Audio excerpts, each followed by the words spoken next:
But then Ben wanted to see if we give these mice MDMA and again, give them MDMA and the nucleus accumbens, would this be sufficient to rescue the social transfer of pain?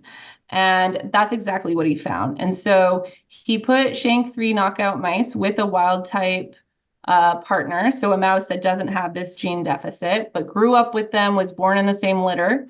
And the wild type mouse is in pain.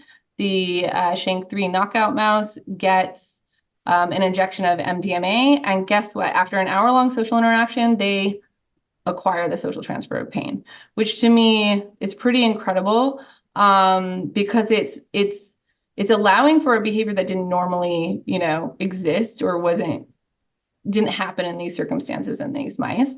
And he did show that this was due to uh, nucleus accumbens activation, and this also happened for the social transfer of analgesia.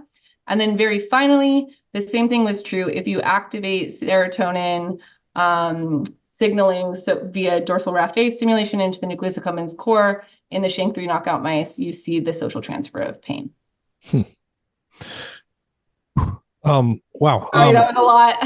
Yeah, yeah. No, I mean, yeah, there's just a lot of interesting results here. What are you guys working on next? Like, is there something directly that follows this workup?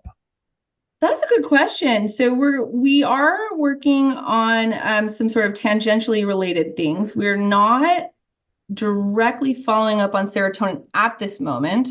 But what we are doing is looking at oxytocin as well. And a graduate student in my lab recently found that intranasal oxytocin similarly enhances the social transfer of pain, and maybe even more robustly than MDMA injection.